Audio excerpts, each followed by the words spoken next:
On May 9, 2001, at the National Press Club in Washington, D.C., an unusual and unprecedented event took place.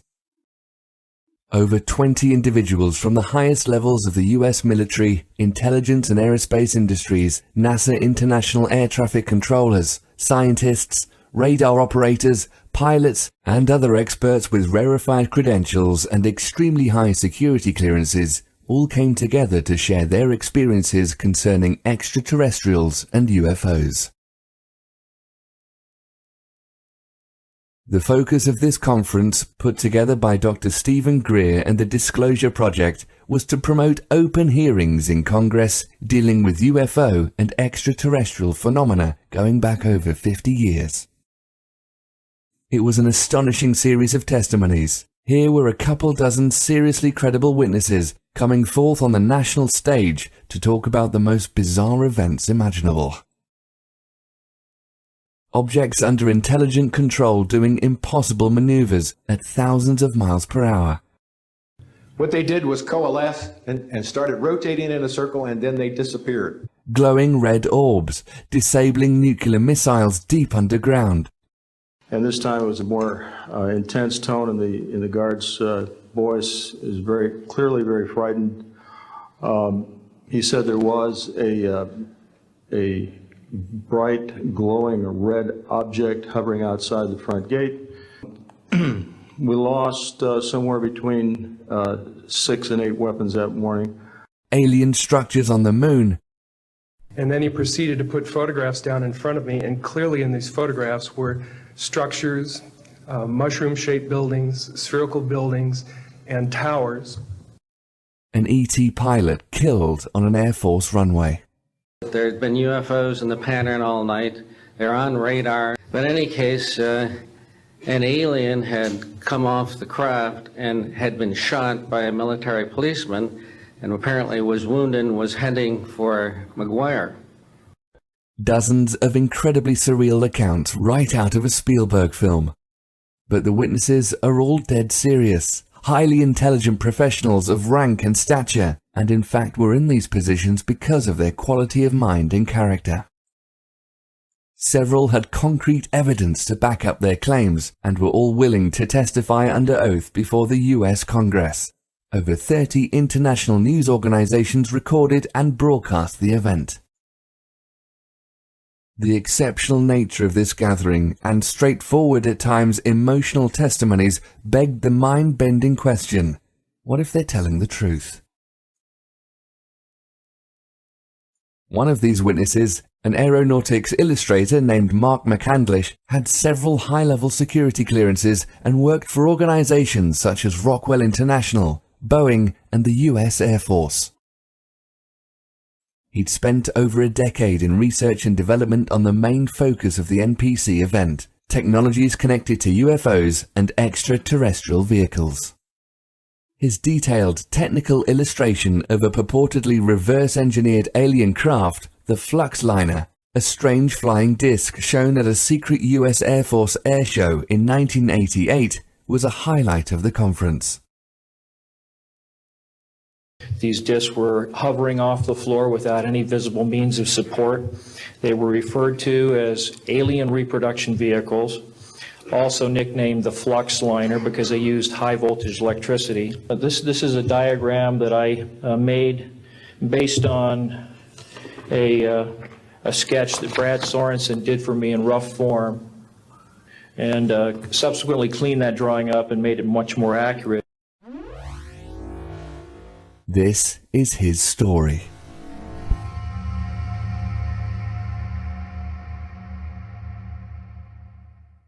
He says, you know, I gave you the basic verbal description of what I saw. He says, but somehow or other you've taken everything, all the information I gave you, and you have graphically interpreted into an image that is so close, so accurate.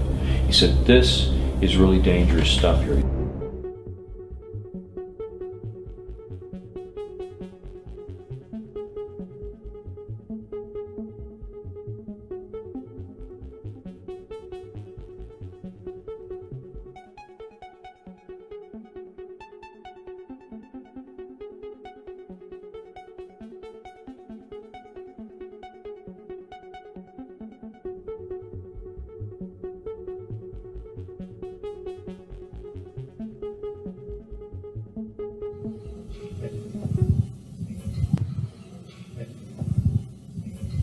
Deanne Divis with United Press International. Could you please address the vehicle that there was a drawing displayed of? Why would this vehicle be on display at an air show? What is the power source that you are asserting is going to be so very useful? And how can you determine that this vehicle is not something that is being developed, by a government agency? In fact, I think that was the testimony. This is an alien reproduction vehicle, and just to be clear, this means that it is based on advanced anti-gravity and zero-point energy propulsion systems. They are being manufactured by a consortium of companies that include Lockheed Martin, Northrop, SAIC, and other corporations. But this is not a jet internal combustion system at all. It is actually kicked in by a type of electric power source, and it then accesses this ambient zero-point energy field that is responsible for all matter and energy existing, and by special configurations and what have you, it causes a cancellation of mass inertia and an anti-gravity effect. They do have superluminal capacity, in other words, faster than the speed of light capacity. I think Mr. McCandlish and other witnesses that he's identified could go into more of the technical physics of it.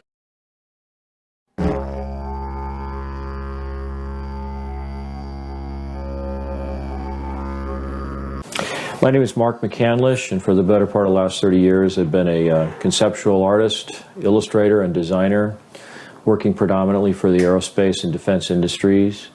About 1988, I came into some information that indicated that the United States government was in possession of and operating a kind of anti-gravity technology through a system, an aircraft that was referred to as the flux liner or as the alien reproduction vehicle. The story dates back to the late 70s when I was going to college at Art Center College of Design, studying transportation and automotive design. Had a friend there by the name of who had a number of classes with. I switched over to an illustration major before I left. I spent a short time working in the special effects industry in Hollywood, and then left that job to work in the defense industry for General Dynamics. Spent some time working there as a conceptual artist and designer, illustrating weapon systems, and then after a couple of years left that facility and began freelancing throughout the defense and aerospace industry. So that was where it all started. In the early to mid-1980s, Mark's career as an aeronautical and technical illustrator began taking off as he accumulated a client list including the US Air Force, Rockwell International, Lockheed Martin, Boeing, and respected periodicals such as Popular Science magazine. He became well-versed in conceptual design at the highest levels of the US military, industrial, and aerospace programs, and often called upon to generate classified and highly proprietary material. At the time, this was around 1985, 1986, and I had been freelancing for about 4 years at that point. Done a lot of work for Lockheed, a lot of work for Rockwell, a little bit of work for Boeing. And so I was establishing a reputation and had occasion to talk to an awful lot of experts in the field, various parts of the aerospace industry, so I had an idea of what was going on in terms of the technological development that was occurring in the industry at the time. Worked on some conceptual artwork showing cutaways of some of the weapon systems and how the components inside those weapon systems interrelated to one another. I was given a lot of information. Many times I was asked to create illustrations for clients based on just verbal descriptions of what they wanted to see, because a lot of it was conceptual artwork that was supposed to put across the idea that, say, a particular aircraft that they were designing was going to be extremely fast, so it had to have all the sort of dynamic characteristics of what a really fast aircraft would have, and I had an idea of what these things looked like, so I was subscribing to some of the trade publications that were available at that time, like Aviation Week and Space Technology, and a lot of people at the magazines, test pilots, editors, and things. By the mid-1980s, he was a very successful professional artist living in Rialto, California, He had a full slate of high-profile projects and had become a very sought-after and respected talent in a very crowded field of designers and artists. Despite living in the era of Reagan and disco, things were going very well for Mark. Then, in the autumn of 1988, things took a turn for the weird.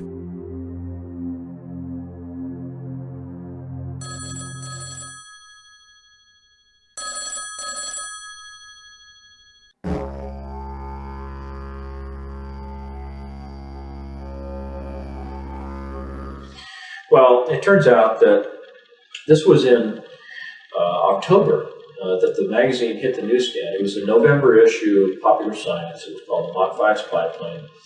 And a friend of mine from college, Brad, had seen this cover illustration and opened up to read the story, and he recognized my name, and he called the art director. He passed along my phone number, and the next thing you know, I get a phone call, and this fellow calls up and says, "Hi, Mark, it's Brad. And remember me?" And I said, "Yeah, we were in the transportation design curriculum at Arts Center in Pasadena when we studied car design." So we got reacquainted, had lunch together, and it turned out that just a few weeks beyond that, a local Air Force base, Norton Air Force Base, was having a big air show. And there was a rumor that they were going to have an SR-71 Blackbird out there, which was still kind of a rare occurrence at air shows to see something like that. And so I invited Brad to come out to the air show, and he suggested that he might be bringing along a client that he was working with. He didn't say who it was at the time, but that he thought that there might be the possibility we could network some jobs together.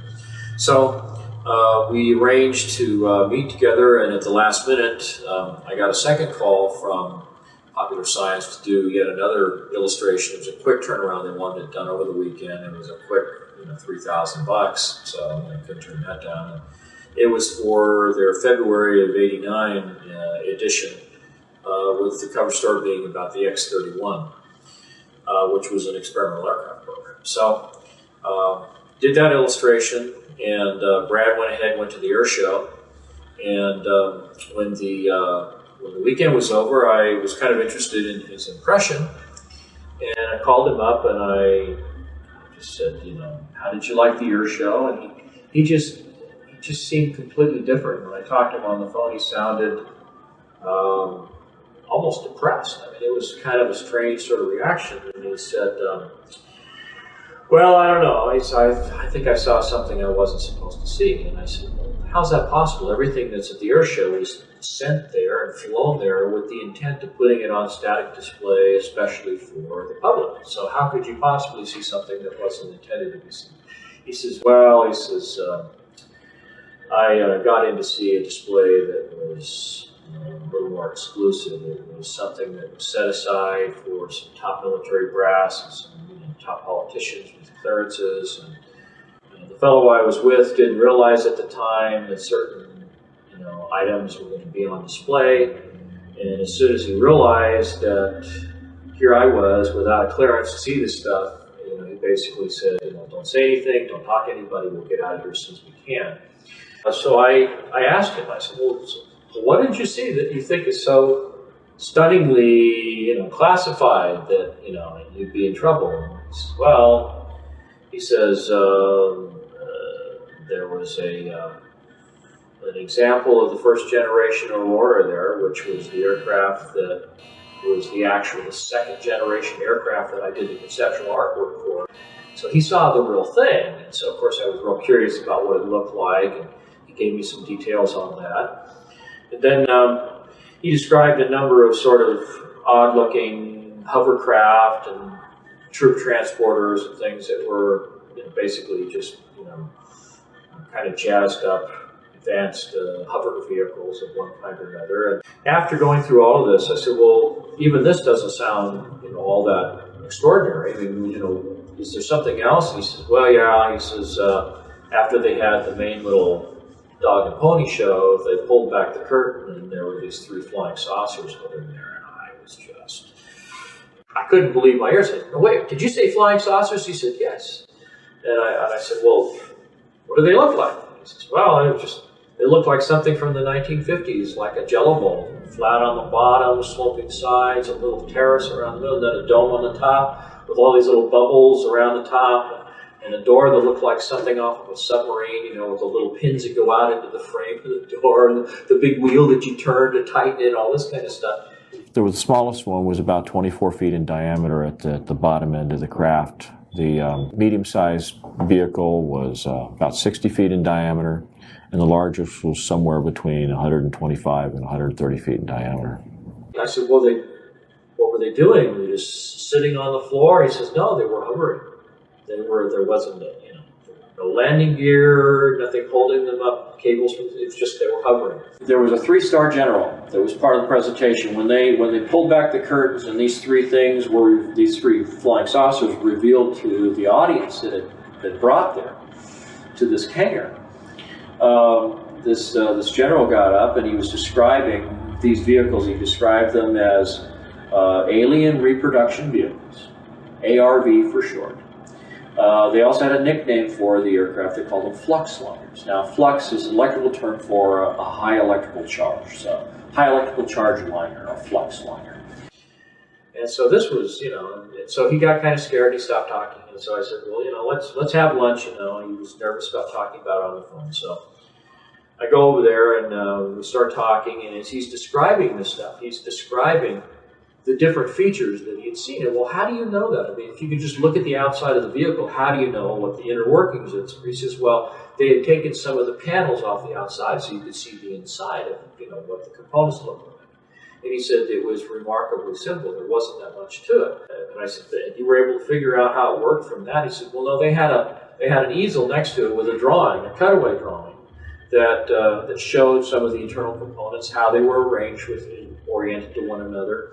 And then they had a little a TV monitor with you know, a tape player below it that was showing this, you know, continuous loop of this thing, you know, sitting, you know, or hovering over like a dry lake bed out in the desert somewhere.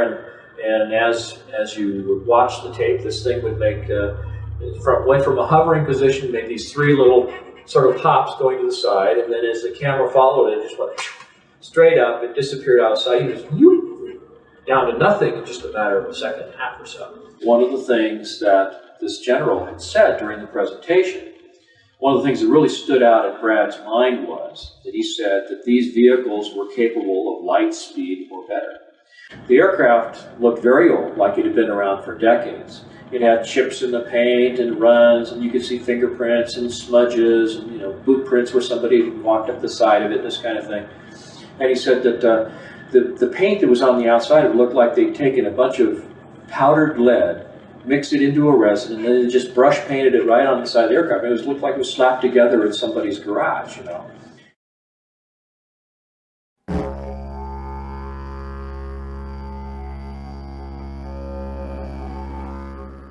So, according to his account, on November 12, 1988, Mark's friend inadvertently gained access to a highly classified airshow where the featured hardware of the event was real flying saucers.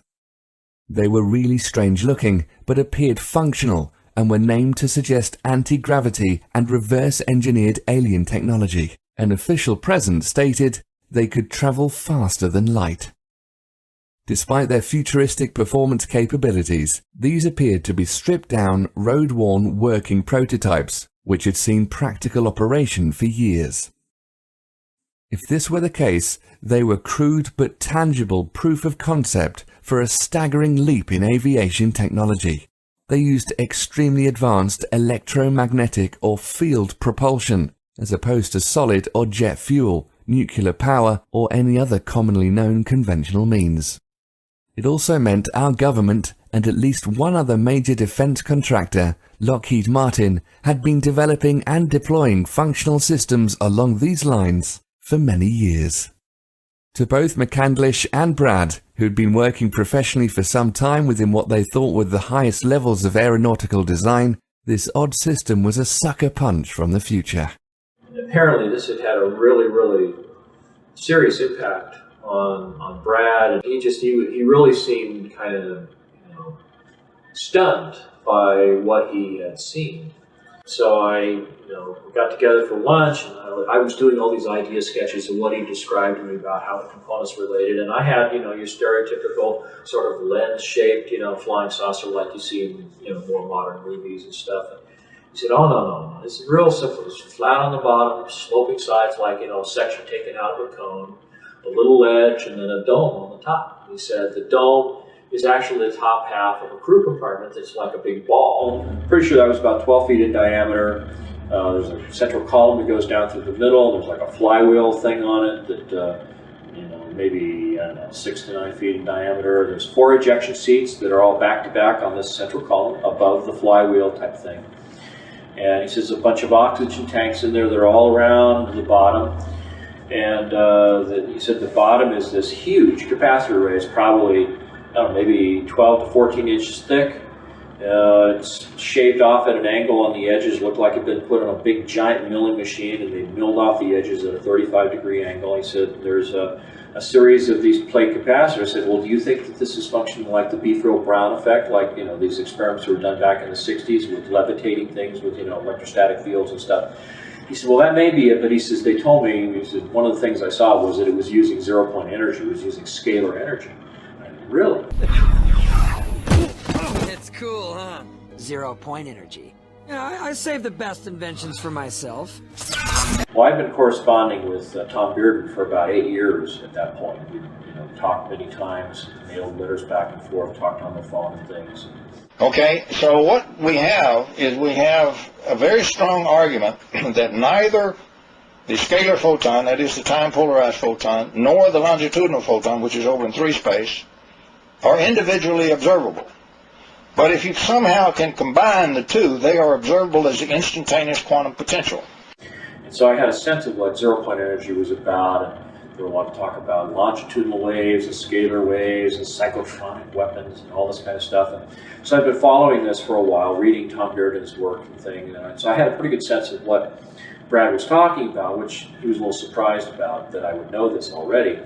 So he opened up to me a little bit more and began telling me more and more about it. When Brad finally became frustrated with my questions, he sat down while we were in his office together, and he did this rough sketch, which I still have to this day, 22 years later. And he just sat down, and right where we were sitting there at his table, he just kind of sketched out with an ink pen on a piece of legal-size white paper, and put some little handwritten call-outs around the edges that described, the number of capacitor plates in each one of the little sections, that there were, they were so wide at the end, and the crew compartment was definitely about 12 feet in diameter. Just kind of put all these things down as close as he could remember to the way they existed. And so I sat down with all this information, and I just began sort of drafting it out.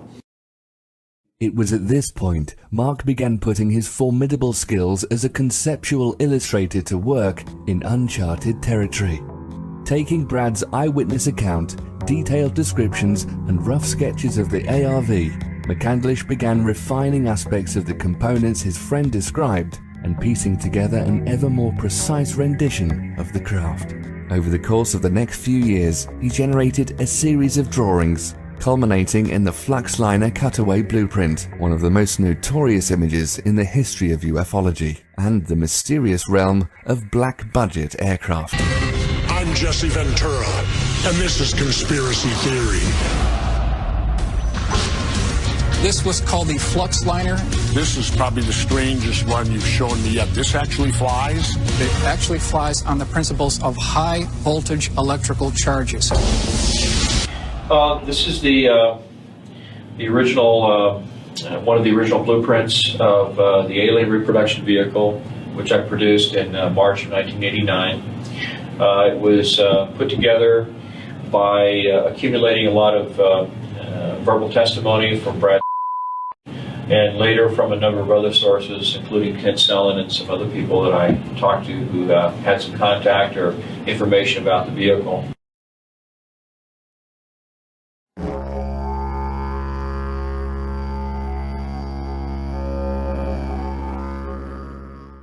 For Mark, his friend Brad's initial account was a fascinating story with a degree of veracity and plausibility, worth exploring and doing some research.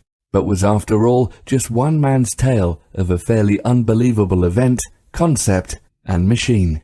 However, this subsequent research led Mark to some other very compelling eyewitnesses, official documentation, including numerous scientific patents, and other sources, such as respected quantum physicists, which finally convinced him of the likelihood that the ARV might be a very real thing.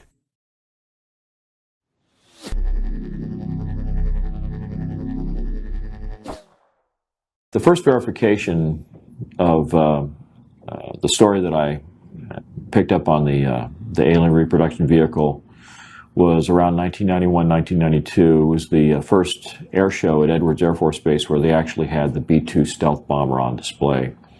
And in the course of that air show, I had occasion to join up with some clients from Rockwell International, and they introduced me to this fellow who claimed at the time that he was working with the Air Intelligence Agency. His name was Kent Sellen.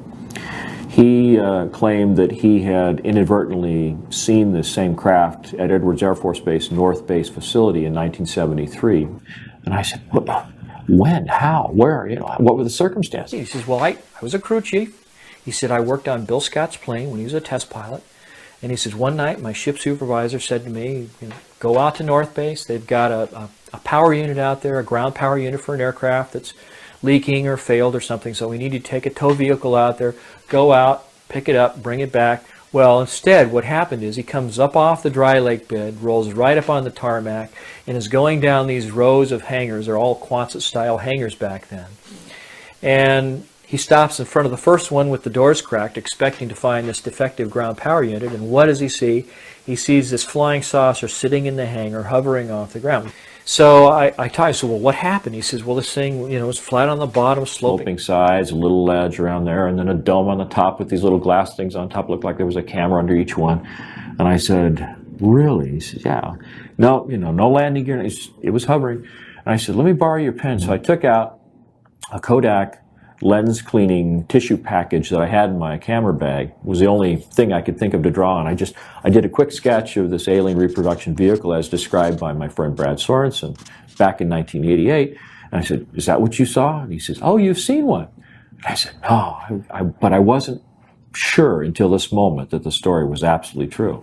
And so that was when I knew there was a second point of confirmation. He says, I wasn't there for 15 seconds and I heard footsteps running up to me. Before I could even turn around and look, he says, there was a machine gun barrel at my throat, another one over here, and he says, a gruff voice says, close your eyes and get on the ground or we're going to blow your head off.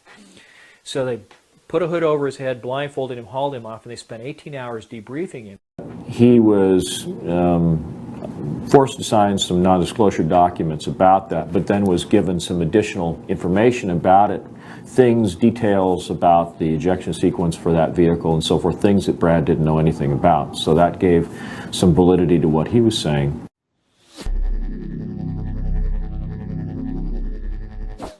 In addition to Kent Sellen, there is at least one other witness on record testifying to the existence of what he describes as a UFO at Norton Air Force Base, which may well have been the ARV.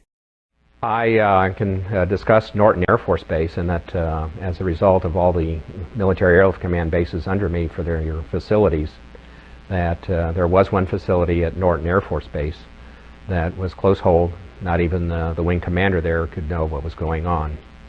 And during that time period, throughout my career, it was always rumored by the pilots that that was a cover for, in fact, a location of one UFO craft. And the reason for that location was folks that could come out, land at Norton, play golf, be part of a golf tournament, and so forth, and during that process could go by the facility and actually see the UFO.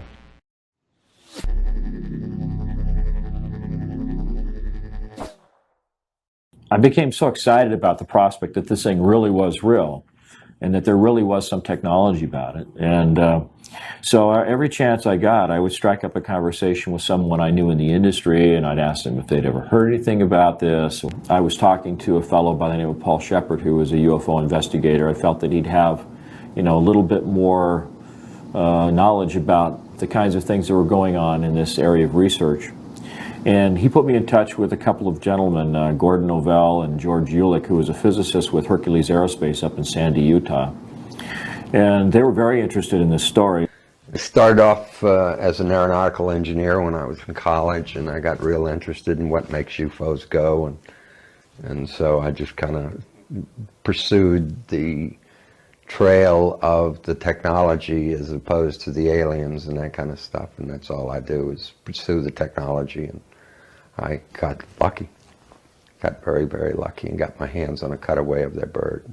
One of them had an ongoing correspondence with UFO researcher Wendell Stevens, a retired lieutenant colonel from the Air Force, who'd participated in sort of these UFO chasing exercises up around the Arctic many, many years ago.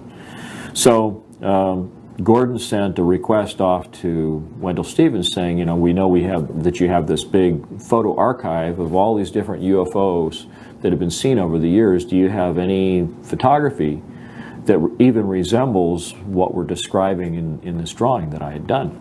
And it turned out that there was a case. I obtained photographs that were taken in 1967 by a military pilot, Harvey Williams, flying a C-47 for the Air Force at 12,000 feet, approximately 25 miles southwest of Provo, Utah. This particular vehicle matches the so-called ARV in all proportions and respects in terms of the detail of the shape of the craft.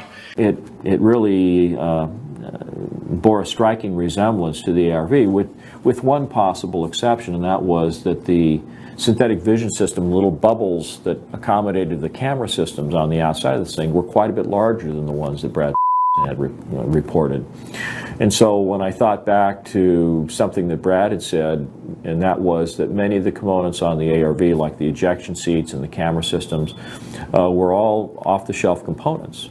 He said that the ones that he saw in 1988 looked just like the little bubbles you see hanging from the ceiling in the casinos in Las Vegas. So when I thought back to the camera systems that were available in 1966, of course they were much larger than they were in 1988, and so the larger acrylic bubbles seemed, to give some veracity to the photography as it was presented in these pictures taken by Harvey Williams. One of the things that came up in the investigation was the fact that a number of the witnesses starting in 1988 described the vehicle that they saw as looking like it had been around for a long time. Chips in the paint, fingerprints, greasy handprints and that kind of stuff. The material around where the Zeus fasteners brought the panels together, all chipped and scratched and stuff like it had been around for a long time. When I talked in 1991 or 92 to Kent Sullen, he clarified that he'd seen this thing in 1973, which was, 15 years or something earlier than that. And then the photographs from Wendell Stevens showed that this thing may have been operational as early as, June or July of 1966. So it certainly supported the idea that this thing had been around for quite a while, maybe even earlier than that.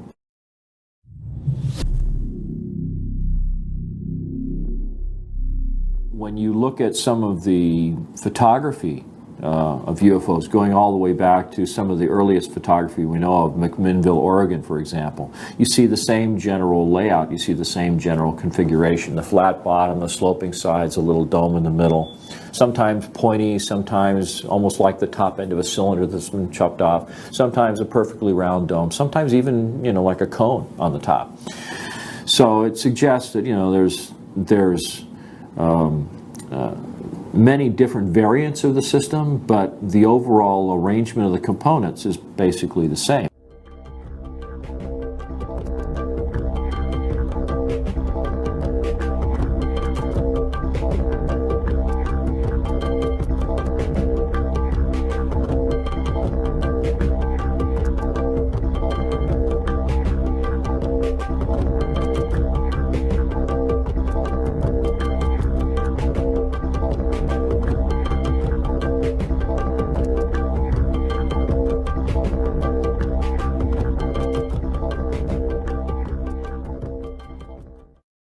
And I kept saying to myself, this is just too much of a coincidence. Maybe this goes back a lot further than anybody knows.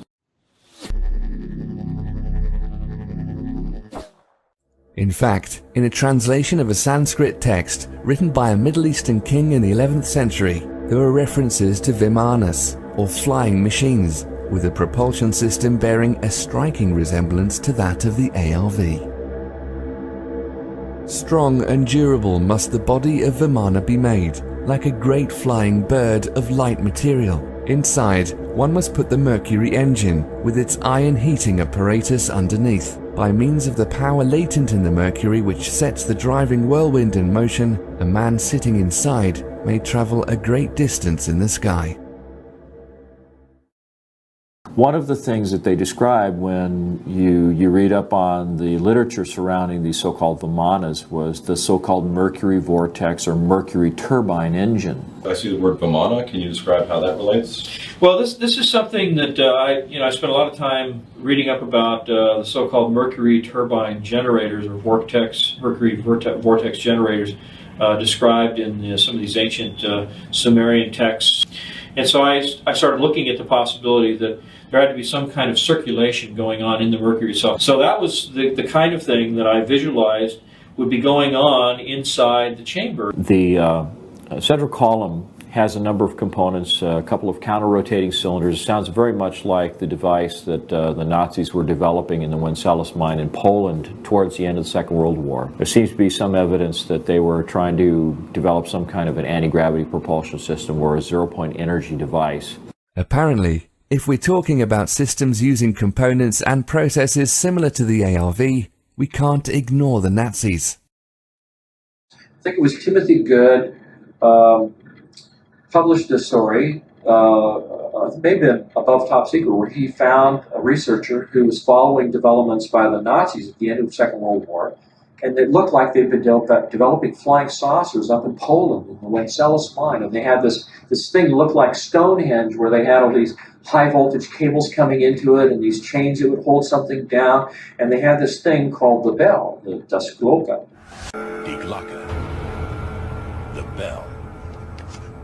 That was down in this mine in Wenceslas, and that it involved a ceramic dome, and it had two cylinders inside with a mercury solution circulating in it. And the two cylinders were inside an electromagnetic field, and they were counter-rotating, and they had this mixture of mercury, thorium, and beryllium. Now, it looks like there's a high-voltage electrical discharge that's being sent through the mercury, and that is somehow doing something that enables this anti-gravity effect to occur.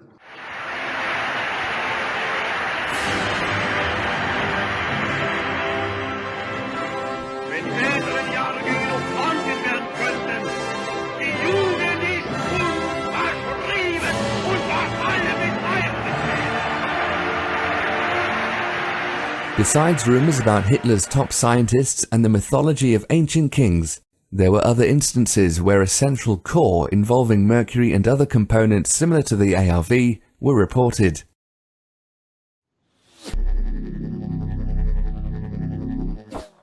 At one point, Mark contacted and interviewed possible UFO abductees to gain insight on the technology they may have seen in the alien craft, something he had in common with McDonnell Douglas in the 1960s and possibly numerous other corporate and government entities since the 1940s.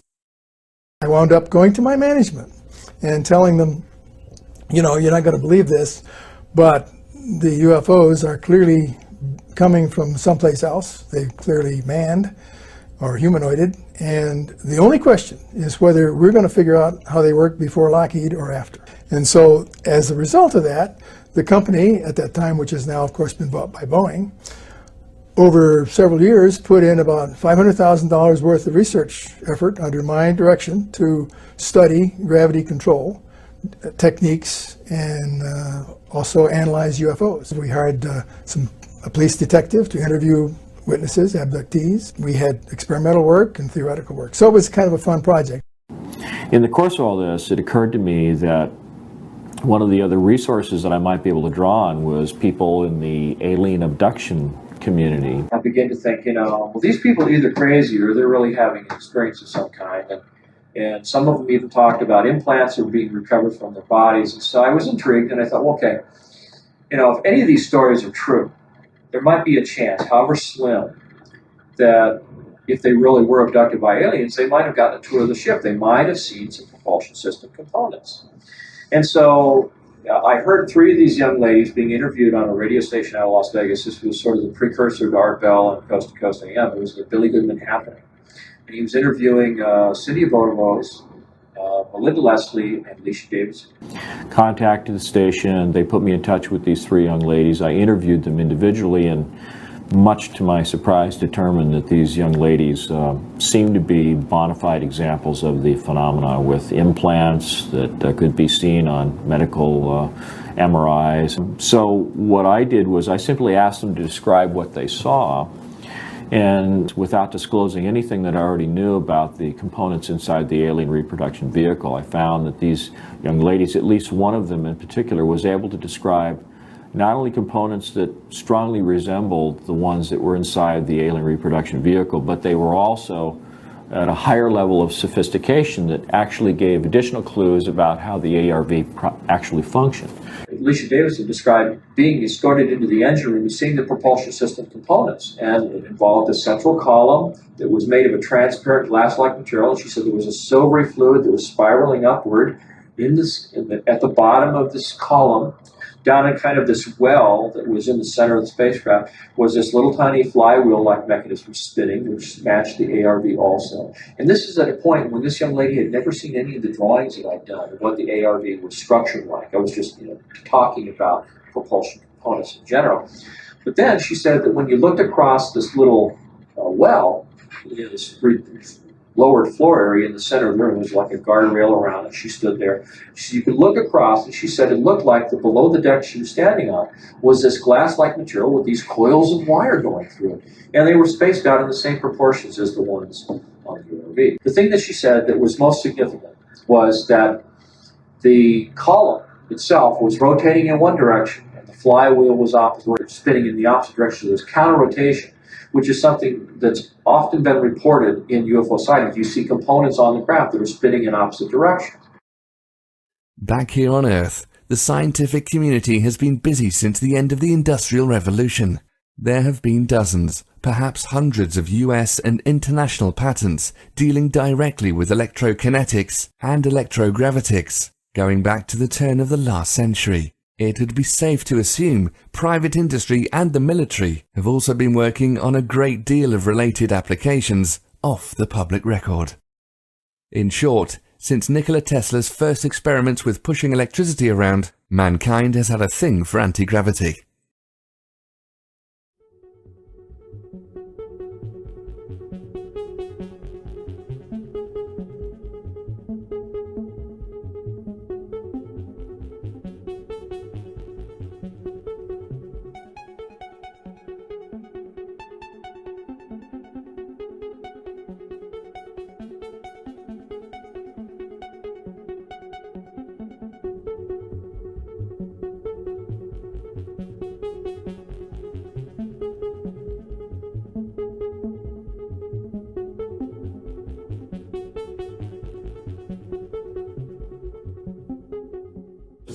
If you look at these two illustrations, this is a patent that was secured in May 30th, 1967 by James Frank King, Jr., who happened to work with Thomas Townsend Brown in the labs of Agnew Bonson. But you can see a striking similarity between the two vehicles. On the one hand, you've got a sort of a frustrum-shaped fuselage section. You've got a series of coils that wrap around the crew compartment, although the crew compartment in this instance is more of a cylinder. But you also have a central column that goes down through the middle, and you have this capacitor section that's in the bottom. And then you have these little flight control mechanisms here. You know, I find it really remarkable that there's so much similarity between the two objects. Mm-hmm. And when is that patent from? May 30th, 1967. It's called a magneto-hydrodynamic propulsion apparatus. And so I started thinking, well, maybe it's like a cyclotron. Maybe there's an electrical discharge from this. Basically, this whole thing looks like a giant Tesla coil. It's got the capacitor array. It's got, a central column that looks like the secondary windings of a Tesla coil. And this might even go back to something that Nikola Tesla discovered back in the 1940s, and just was all hushed up, and all the UFO sightings we've ever seen were something that came from Nikola Tesla and not from another planet. And I mean, these are the things that were all going through my head at the time. So it was really surprising to find all the different sources that I encountered that seemed to provide useful information as to how this thing was made, how it worked, what its energy sources were, and it was all really fascinating to me, and that's one of the reasons I pursued it. It wasn't because I was, you know, like I say, trying to breach national security. I was just insatiably curious about how these things work.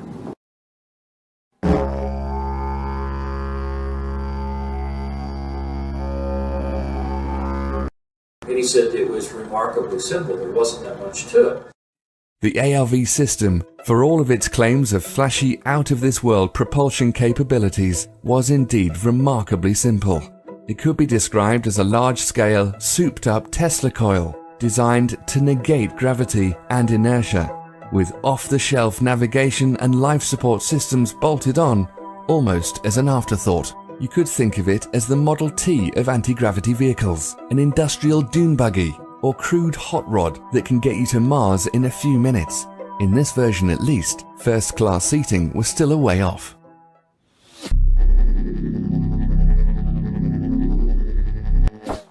From everything I've been able to gather, it helps to understand what some of the components are. There's a large capacitor array on the bottom of the craft. It's in the smallest version, it's 24 feet in diameter. The outer edge of the plates and the capacitor section itself are shaved off at that same 35-degree angle. So you have a series of plates that are progressively smaller as you get higher and higher in the stack. And there's 48 sections that are all set up like that. Through the middle of the crew compartment is a central column that's called the amplifier section that's in the middle of the craft. On the very center point of that column is what looks like a large 9-foot diameter flywheel type mechanism. Then around the belt line of the crew compartment is about a 2-foot wide coil of wire that's embedded in the same glass-like material that the capacitor section plates are embedded in. And there's a kind of flange or fairing that traps the top and the bottom surfaces of the coil. You can see that it traps it there and at the top. But in between are a series of explosive bolts that run all the way around the craft. They said above this ledge there is looks like a door out of, you know, your stereotypical cartoon submarine, you know, has a steel frame that's embedded in the side of this protruded sphere that makes up the crew compartment. And he said it had a wheel on it with little spokes that you would turn like an old, you know, Captain Nemo submarine, with the pins that would go out and lock into the door frame, and it had a seal on it so it'd be airtight. And then the ejection seats are mounted back to back. There's 4 of them in the smallest version of the craft, and they're mounted on this central column on a set of rails. In the event of an ejection, the explosive bolts separate the top and the bottom halves of the crew compartment, and the entire outer sheath of the central column pulls away along with the upper half of the crew compartment and the ejection seats. This crew compartment sphere can actually function as kind of a rudimentary re-entry vehicle coming down through the atmosphere, and then once you get, say, below 14, 15, 16,000 feet, the thing will pop a chute out the top, and the ejection seats drop off on these rails one by one, and the pilot can drift down in a parachute or with a parachute. Because this flywheel-like mechanism is turning all the time, the individual pilot or crew members have a kind of a pan that's right below the front of the ejection seat that affords them a place to put their feet. Now, the control system on the vehicle, on the ejection seat that the pilot sits in, on the one hand it looks like a high voltage potentiometer, or like a rheostat on the one side, that has a couple of big heavy duty cables that come out of it and goes into the central column. And that's basically the amount of power that he has in the system. And on the other side, there was sort of an inverted J-shaped piece of metal that came up and over like that had a sphere on it. Now, on the bottom of the sphere, there is a sort of a bowl that's sort of slightly larger in diameter, but it conforms to the shape of this sphere. Of all the components of the ARV, the navigation system, while perfectly logical and even elegant in its design, has to be the strangest one. It's an entirely unknown paradigm in steering an aircraft or anything else, yet makes perfect technical sense. If one were to make the case for truly alien aspects of the alien reproduction vehicle, this might be the first example they'd use. The sphere itself appears to be a kind of a domed arrangement where you have a number of fiber optic leads that come into the sphere, and for each one of the 48 capacitor arrays there's a series of sensors that are then used to sort of relay information to the individual plates. And so then on the bottom of this you have a bowl that moves around and can be used to convey the commands of the pilot in terms of what he wants to do in terms of shaping the field around the vehicle. And right in the center of that bowl is a kind of laser diode that sends a laser beam up into the underside, the inside of this sphere. And so as the bowl moves, that laser is sort of scanning around on the inside of the different sensors that are responsible for each of the capacitor sections. Then will, there's a series of relays that will open up and close and let a certain amount of energy in, or prevent it from going in. And when it's dead center, it means that all of them get the exact same amount of information. You just go straight up. If you want to bank to the right, then you bank this to the right. It sends the laser signal over to the opposite side of the dome, and it says that the opposite side of the craft is going to get more energy, so it banks in that direction. It's kind of like in a helicopter, in the swash plate of a helicopter. When you want to bank to the left, you create more deflection in the main rotor on the right side so that it begins to bank to the right, or bank to the left, excuse me. So it's kind of the same principle. Then you have an oxygen supply that's strapped to the lower part of the central column down here in the lower part of the crew compartment. You have a much larger set of oxygen tanks, and these are all protruded vessels, by the way. There's no steel or aluminum in terms of the oxygen supply in the vehicle. There was also a pair of oxygen tanks under the seat, and that was assuming that maybe you had to eject, when you're at 25 or 30,000 feet, and you needed some air to get you from up there down to the place where you'd actually be able to breathe ambient air. I said, well, were there windows? And no, there weren't any windows. He said there was a thing called a synthetic vision system. And he said there were 6 or 7 of these little plastic bubbles around the top of this thing, one on the very top in the center, and then maybe 6 around about halfway up from where the ledge was to the very top, and they were spaced at even distances. And he said in each one there was a little CCD camera. So the synthetic vision system was set up so they would take 2 cameras and it would have a converging point of focus in those 2 cameras, so that it would just be like looking through a set of binoculars. So you have a left and a right eye view, and it'd give you a 3-dimensional view outside the vehicle, but with no windows. And the reason for that, apparently, was that this aircraft was using extremely high voltages, and the voltages would ionize the air around the vehicle so much that it would start producing X-ray photons, which are absolutely lethal. So you have to have basically a barrier to protect yourself. You also have a robotic arm that seems to be blended in with a composite fairing sitting right on the top surface of the capacitor array that has the ability to extend outward with a little air-driven claw that's on the end of it. In fact, I think that the craft's magnetic field or electromagnetic field is probably so powerful that conventional little electric motors probably wouldn't work in this kind of an application. Where they took the panels off the side of the aircraft is that they had Zeus fasteners that were these little, like, quick spin lock things that they put on there to hold the panels. The panels are all like a fiberglass material. It's all composite. The entire vehicle appeared to be covered with what he referred to as a goopy lead paint. It looked like little flecks of lead that had been suspended in kind of a resin and just painted haphazardly over the outside of everything on the vehicle, with the possible exception of the door itself and these little blisters that house the synthetic vision system. So why would it be goopy lead paint? Well, the theory is that the electrostatic field created by this huge capacitor array and the ionization that occurs just because of the propulsion system might be enough to create a level of ionization around the craft that's high enough that it would produce X-ray photons of its own accord. And so you would want to be able to protect the pilot and the crew members from that radiation. So anyway, that's the general overview of the structure of the vehicle. This is a vehicle that has the ability to travel up to or beyond the speed of light. And part of the reason that it's able to do that is because it exploits the energy form that's embedded in space-time that's responsible for the effects of mass and inertia.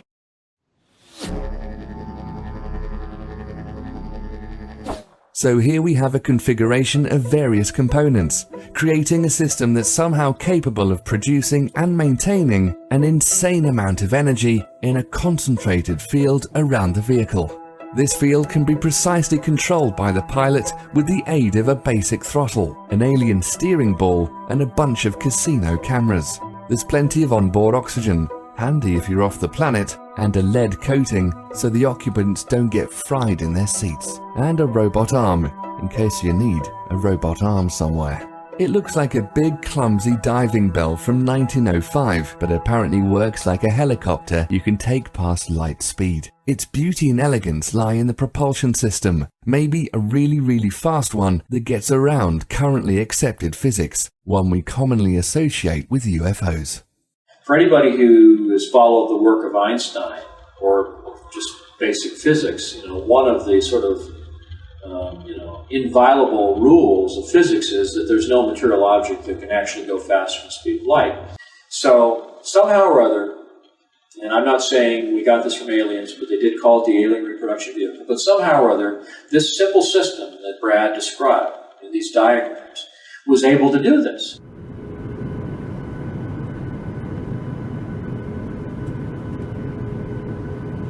So I began looking at the scientific literature. I was looking at this scalar energy, anything I could find on zero-point energy, scalar energy, quantum zero-point fluctuations of the vacuum, I think is the more technical physics term that they use in the literature. And it turned out that there really were scientific papers that were being published by a number of different scientists, Hal Puthoff, Bernard Hayes, Alfonso Rueda, who just happened to work at Lockheed Skunk Works, by the way. So I started noticing the names and where they worked and what they do, what they were talking, what they're publishing. And it occurred to me that, maybe these are people who have some insider. So I started looking at that. I started looking at the things that Hal Puthoff had said. In the middle of last century, physicists made an astounding discovery.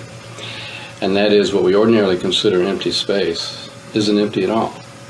Even if you go to the far reaches of outer space, it turns out that rather than emptiness, what we call the vacuum is really a seething cauldron of what we call quantum energy, or zero-point energy.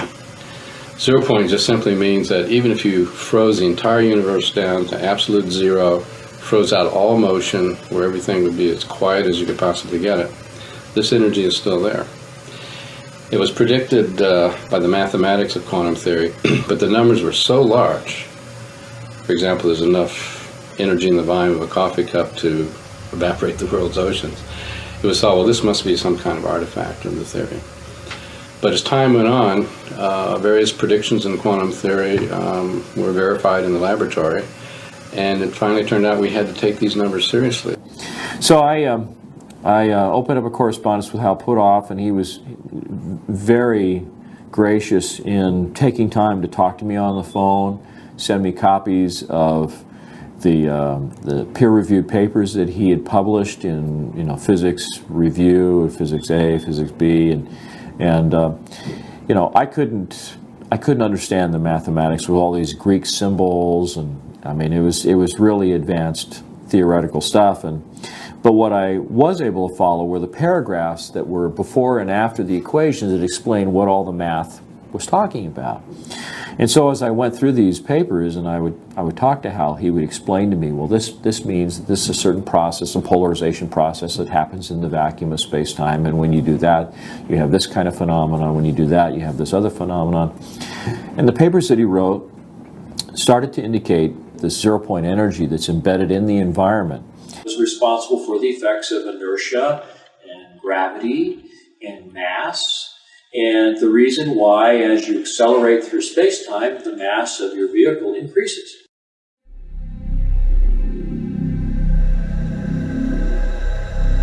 So in a sense, if you find the right way to do it, you can actually sort of reduce the mass of an object. And if you can do that, then of course it takes less propulsive force to push it around. It means that it can go a lot faster because it's not limited by the amount of mass that it increases to as it accelerates. In fact, it may in fact be a situation where the faster you go, the more energy you have available to continue the acceleration process, and at the same time the mass is becoming relatively less and less and less. So it really enables the possibility of being able to go faster than the speed of light without violating general relativity, and that was the most fascinating aspect of the whole thing. You're drawing energy from the environment, and in the process of doing that, you're enabling the craft to not only demass itself, but use, basically conserve energy by using the flux in the vacuum of space-time as the power source for your propulsion system. So literally, the faster you go, the more energy you have available that you convert into propulsive force, and the lower the relative mass of the vehicle becomes. So it's actually sort of an inversely proportional kind of a relationship. Most scientists, with an instant response, would think on special relativity terms and say, well, the velocity of light is a limitation. You can't go faster than the speed of light. And therefore, to conceive of us exploring stars or other people coming here, it's too far. They just can't get from here to there. We might explore our own solar system, but that's probably as far as we're going to get. But the truth of the matter is that in general relativity, that's not the case. There are options there. That limitation now has begun to evaporate due to the new understandings and predictions coming out of general relativity. So that's not the issue.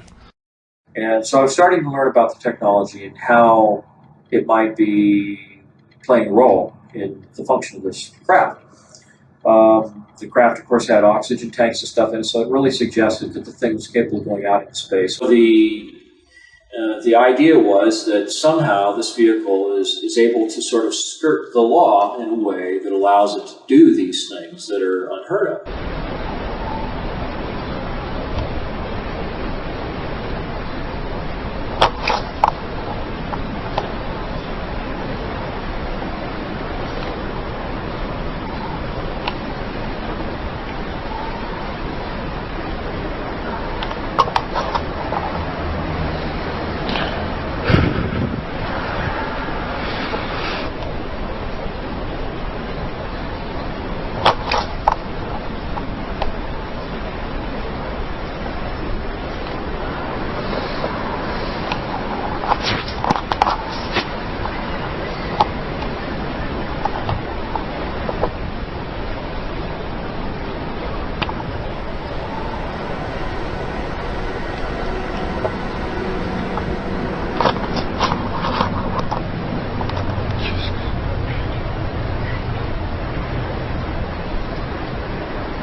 Well, I understood that, there were probably, some kind of a powerful electrostatic field involved with the capacitor array. There was obviously an electromagnetic field that was forming around this ring of wire that ran around the crew compartment, and that would form a kind of donut-shaped or toroid-shaped electromagnetic field with field lines stroking right through the middle of the craft, which happened to be where there was this large central column. Now, the central column was supposed to be the most secret part of the vehicle. Brad didn't seem to know too much about that, but he said that it used mercury in some form. He thought it might use it as a noble gas, vaporized mercury. The mercury, based on a number of accounts, appears to circulate in a kind of a closed loop system that runs down through the cylinder in the middle and then back up in the space between the inner cylinder and the outer cylinder. And there's a counter-rotation kind of a mechanism that's occurring there too. And at the midpoint is this thing that looks like a flywheel. But in effect, what I think its actual function is similar to what is called a homopolar generator, where you can use the centrifugal forces of a disk, a conducting metal disk that's spinning, to actually throw the electrons in the material out to the edge, where they can be literally tapped off with something that looks like a brush that has conductive bristles. Now, I believe that what happens is that this vehicle develops probably several million volts of voltage, and the sheer power of the electrostatic field that is created in this capacitor array actually has the ability to polarize the surrounding space-time, and it polarizes the so-called zero-point energy that is embedded in the space-time. So it creates kind of a positive and a negative aspect to the status of that zero-point energy that's surrounding the vehicle. So just to kind of give a little background, the idea of a space warp works on the principle of expanding and contracting space in such a way that allows you to go somewhere very, very quickly. What this does is it leads to something that was described by Michel Alcubierre in his 1994 paper on warp drive, the creation of a warp drive that would not violate general relativity. And one of the things that he was suggesting was that you would be able to engineer a vector or a pair of vectors in space-time that would, on the one hand, cause a compression of space-time ahead of the vehicle and an expansion of space-time behind the vehicle, and that there would be an intervening space between those two phenomena that would pretty much peg your sense of gravity, your sense of inertia to the environment that you departed from when you initiated this movement. So in essence what you have is you have a spherical event horizon around this particular region that might be called the dynamically engineered local spacetime. And this particular region is set up in such a way that it creates these influences in the surrounding metric in such a way that it also creates a vector that goes in this direction. And so it's kind of like having, it's almost like having a black hole ahead of you and an expansion of space-time behind you. But the actual environmental conditions that you experience inside the spacecraft are pretty much pegged to the time and place that you start out from. So you don't have any sense of g-forces or being moved around. You don't have any sense of acceleration, because the entire pocket of space-time that you're encapsulated in is being accelerated by the vectors that are created around the system. So it's uniformly accelerated. The space-time pocket that you've created, the vehicle itself, the crew, the cargo, everything is moved as one complete package, and so there's no sense of acceleration. But what it allows for, according to Alcubierre's calculations, is what he was calling an arbitrarily large speed, which suggests something in excess of the speed of light at superluminal speeds. So to the person that's inside the vehicle, it may appear that you begin to accelerate away from a particular location, but to the person who's standing outside the disturbed region of space-time, it looks as though you just were gone, just in an instant.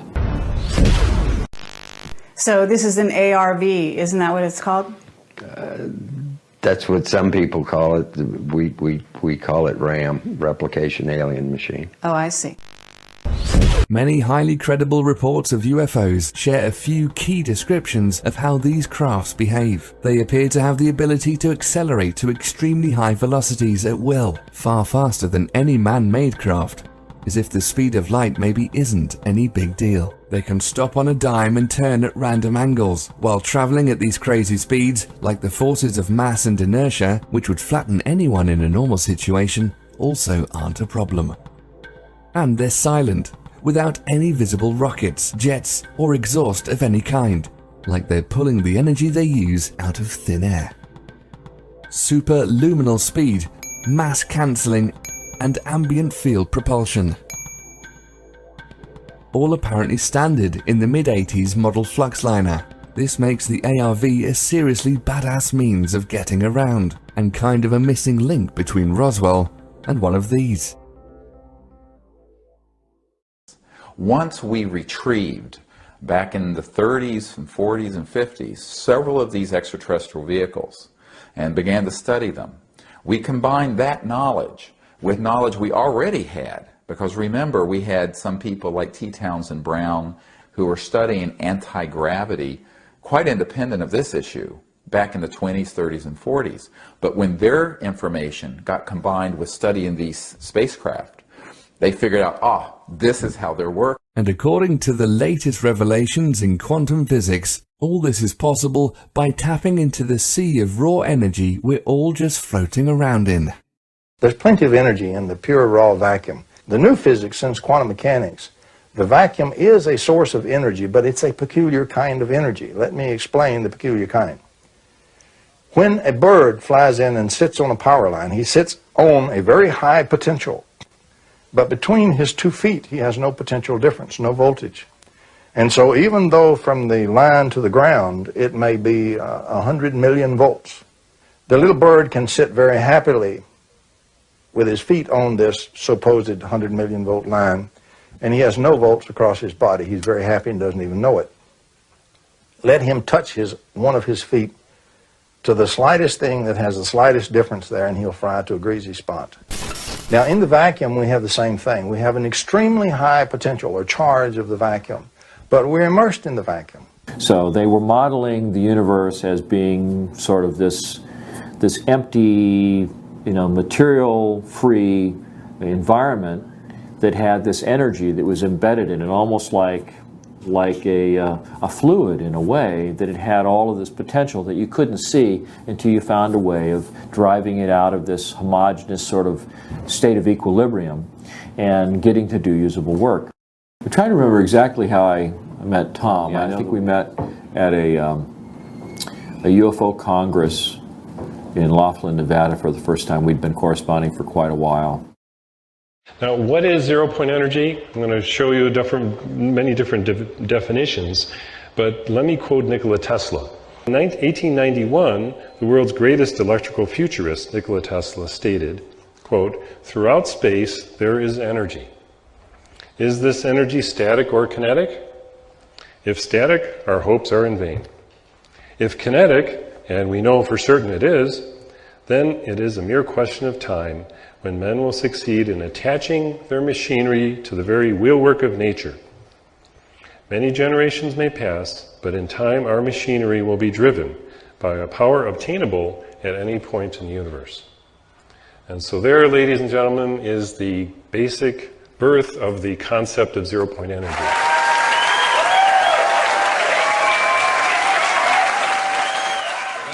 The real issue becomes, is this new technology something that's so advanced and so far out there that it's really beyond the scope of our modern civilization? Is this something that's so hard to achieve that it requires such a tremendous amount of development that it would cause the economy to collapse?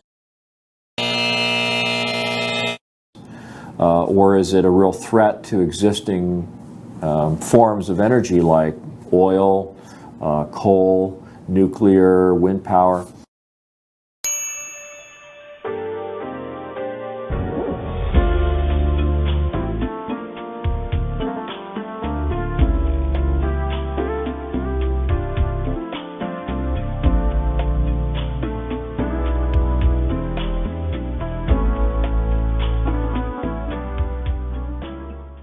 By the mid-50s, they knew that this would be the end of the oil cartels and the international financial petrodollar system.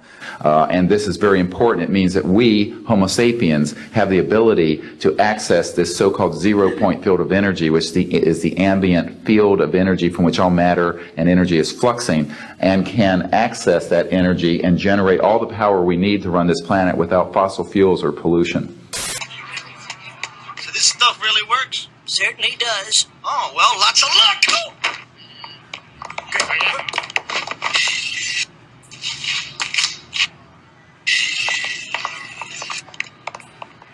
Technologies connected to UFO and extraterrestrial vehicles, if declassified and used for peaceful energy generation and propulsion, would solve the looming energy crisis definitively, would end global warming, would correct the environmental challenges that the Earth is facing.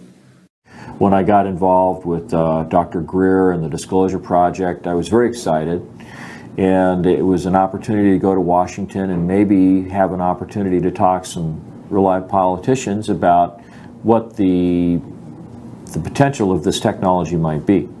I was really hopeful that we would see some kind of a door open publicly, and that the government would show that it was willing to have a conversation, a dialogue about the technology.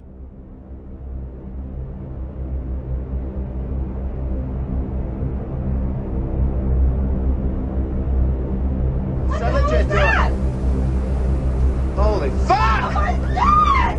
Oh my God! September the 11th basically knocked May 9th off the radar, permanently. But it didn't lessen the potential importance of the spring conference or the issues involved. It did, however, allow the Bush administration to spend $1 trillion of our money on a war based on lies. So, getting together with Dr. Greer, going to Washington, D.C. was exhilarating, met a lot of interesting people, and it made it clear to me that there's a lot more going on behind the scenes than anybody can imagine. I mean, just the sheer volume of the stories and the accounts, the experiences that these people have had. When taken as a whole, you can see that there's this whole other level of things going on that nobody knows about. And there's a handful of people that may have an awareness, an overview of all that, but how it's affected me, well, that's a good question, because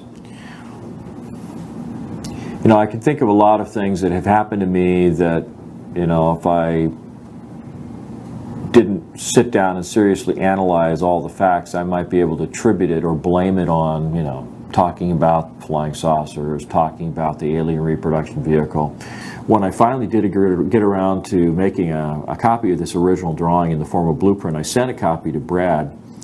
And one of the first things that he said to me on the phone was, and he wasn't kidding when he said this, he said, Mark, he says, this drawing is about as accurate as you can get. He says, every detail, every aspect of it is right on the money. He said, it is so accurate in every way. He says, this has to be probably one of the most dangerous illustrations you've ever done in your life. And he says, and if you're smart, he says, you'll tear up the original, you'll throw it away, and you'll never talk about it again. When it was all done, the CIA, one of the CIA men told the people they were now sworn to secrecy that this meeting never happened and this event never happened. You don't necessarily write anything down. You don't write anything down. And you keep it to yourself. It's a need-to-know basis only.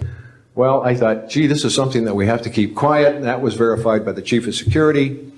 So I got the feeling that somebody was monitoring my activity. And there was one point at which I wasn't home at the time. The phone rings. My girlfriend, Michelle, picks up the phone, and a voice says to Michelle, you better tell your boyfriend to stop doing what he's doing, or he's going to be in really deep trouble.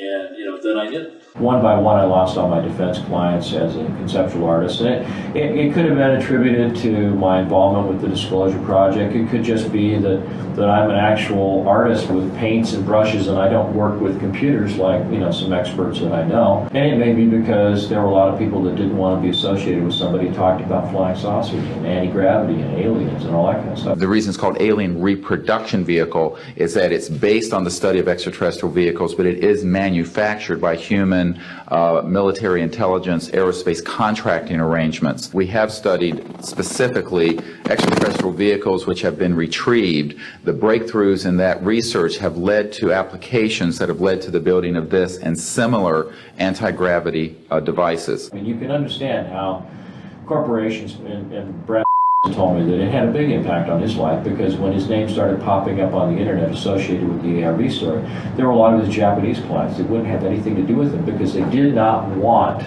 any of that kind of reputation tarnishing information associated with their product and their brand.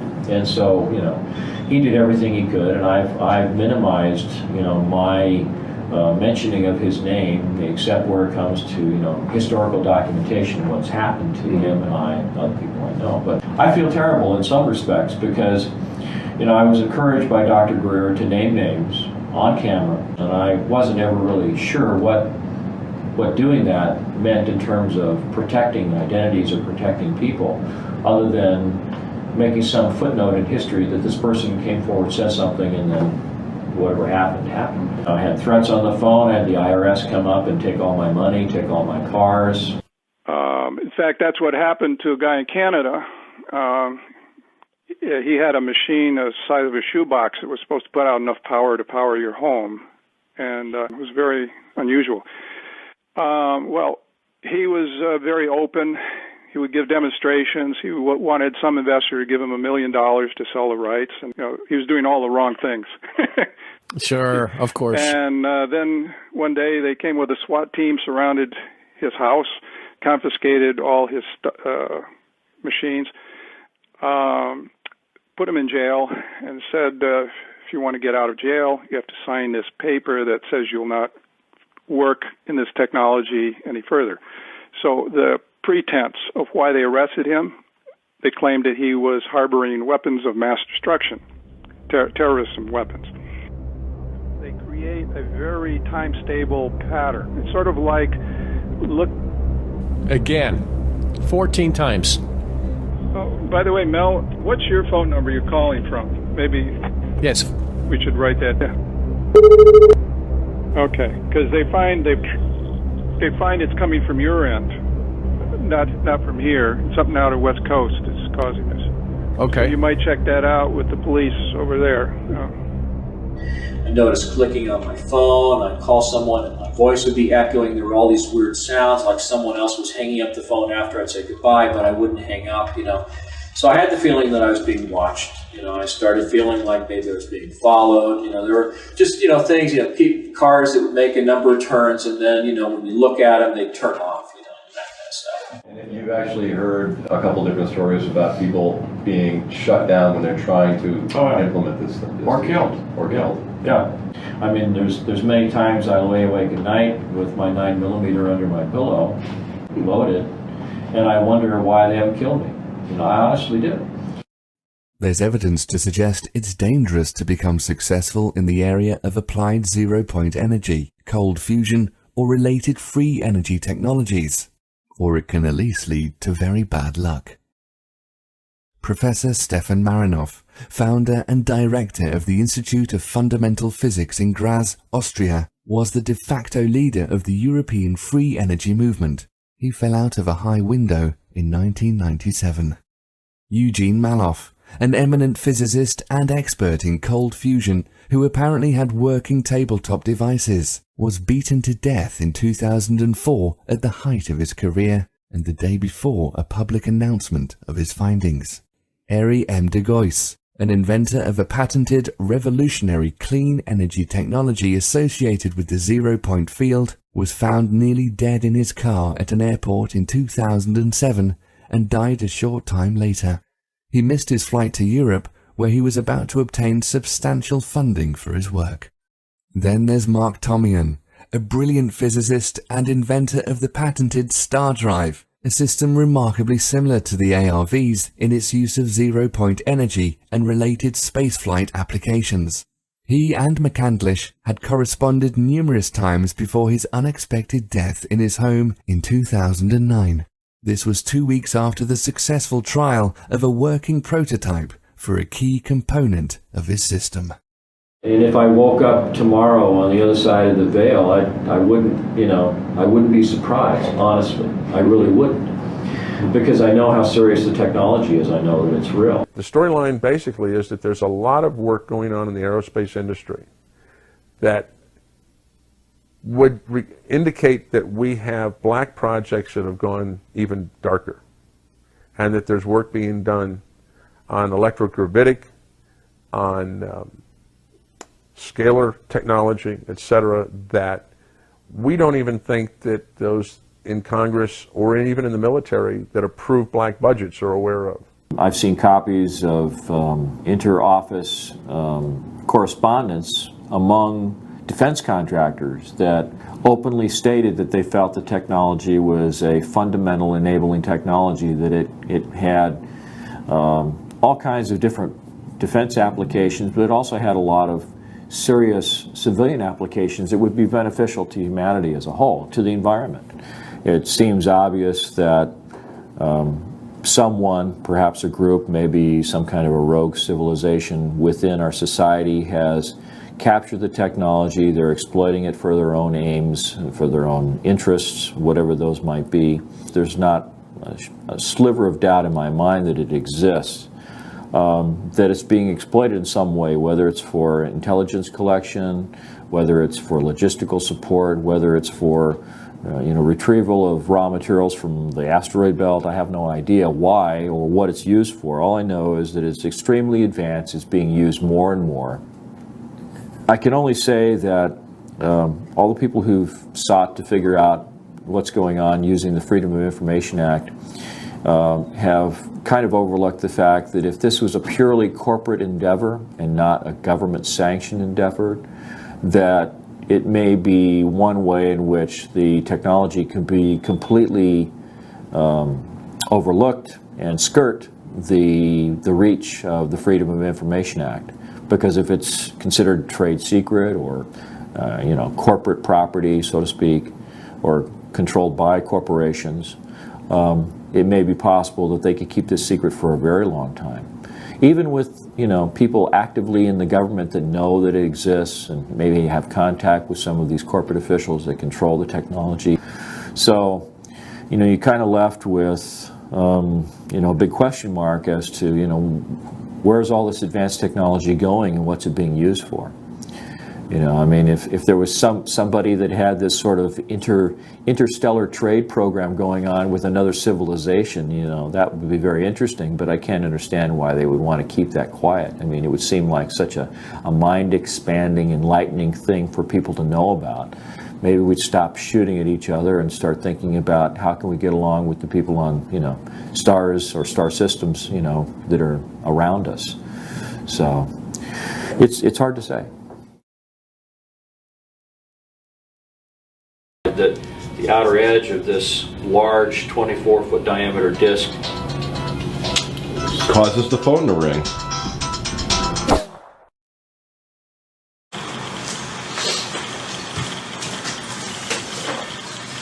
Hello, I'm trying to look cool. Do I look cool?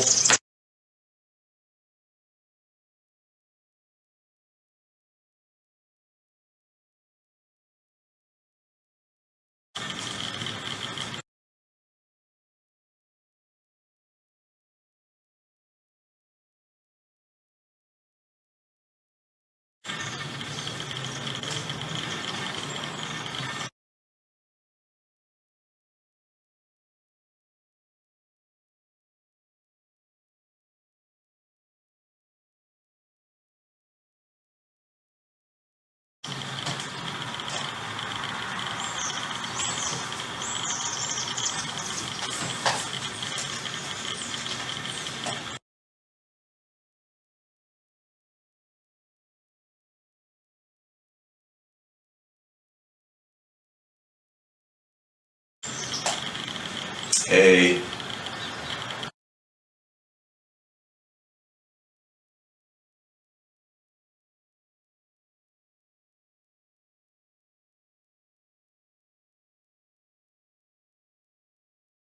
Yep, this is me on camera.